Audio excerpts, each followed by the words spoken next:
Alright, now we're going to go through installing the control horn for the rudder pull system. You just take the fully threaded bolt. You'll need 2 sets of A-nuts and washer.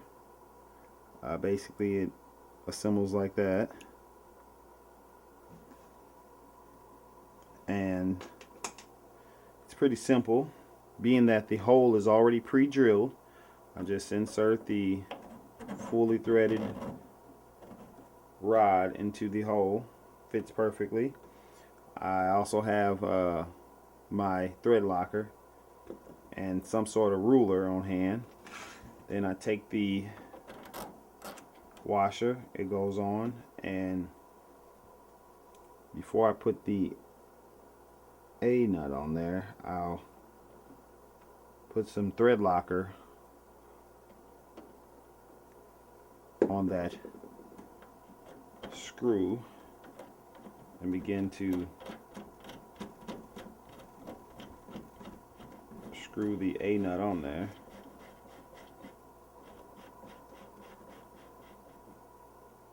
Alright, then I'll do the same to the other side. Some sort of ruler and make sure on both sides the screw is about the same length. You just tighten it down.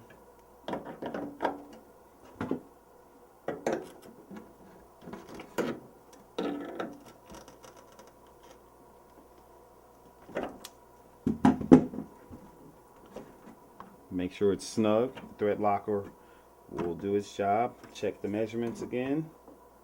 And that's it with that. Alright, installing the rudder servo is pretty simple. You get the wire threaded through the hole, and you basically want to insert the servo. It just goes right in to where the spline is facing the front of the plane, and I typically just take my screws, since they're self-tapping, and I use them to bore out their own holes. Makes a pretty good hold, and they typically just, you know, bite right into the wood here.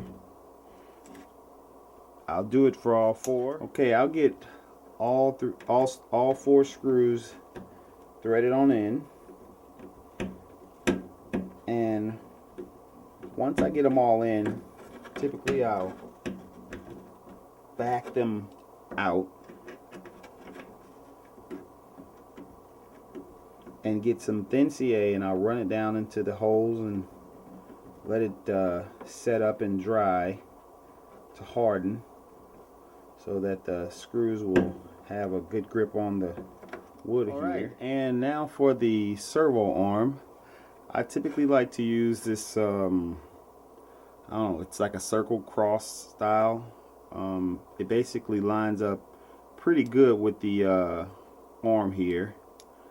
All the holes on the inside pretty much line up.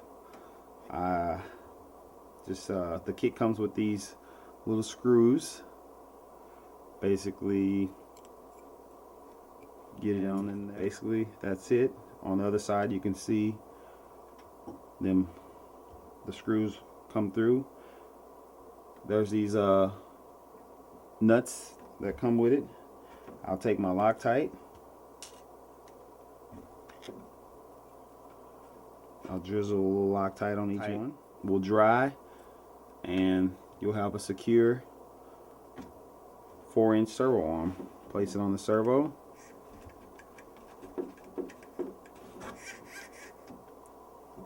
And there you go. Okay, on the pull setup here, it typically comes with this side, the unclamped side on the inside of the plane. I like to reverse it so that it's easier to get to the clamps and clamp them. It's kind of hard to get the pliers on the inside to clamp down once we get this all set up. So I'll reverse it so that the other end with the clamps already done and everything already wired up is on the inside and already pre-attached to my servo control arm.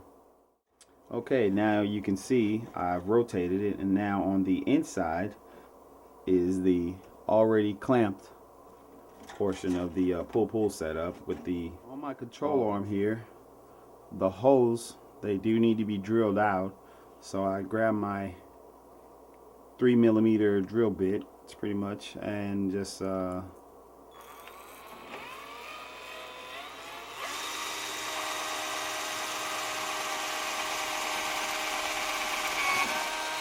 drill that hole out, and I do the same for the other side. Okay, right now I have the pull temporarily set up on the Rudder servo arm. The lines are crisscross so that they're going out opposite sides, and I'm going to start working on the aft section. Okay, on the aft section, we got our clevises back here. You want to make sure that the eyelets are equal on both sides.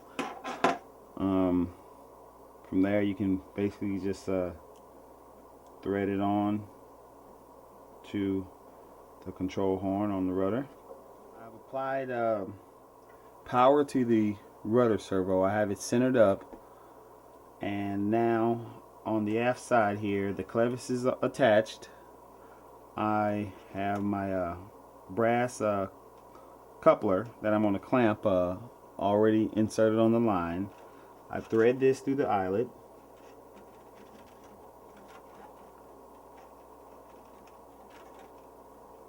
and set it so that the line gets kind of taut, and I go ahead and thread it all the way through. Now with both clevises, the line's kind of snug. You can kind of see the rudder sagging a little bit. This is the placement I would like it to be. So in order to get that rudder straight with the servo arm straight, I would basically leave the servo arm the way it is. It's straightened out, it's trimmed, and I would go in and adjust my lines back here so that that rudder, everything lined up here. And once I got everything the way I wanted and the rudder straight and the lines kind of taut, I basically took the excess line and I went around back through the brass, the brass part that you clamp, and made a little loop there. And with that loop, I just pulled it snug, and then now I will go in with some pliers or some kind of clamping tool and clamp both brass tubes down so that the lines will stay and they won't budge. Looking back on the inside here, you can see the servo arm. It's pretty straight across. The clamps, everything's done here. The line, it's pretty tight. But and if I want to tighten it more, what I would do is I would basically take these screws out. I would basically just tighten this ball link up a little bit on both sides and screw it back in, and that would tighten that line up. And any minor adjustments I can loosen or tighten either side so that the rudder is straight.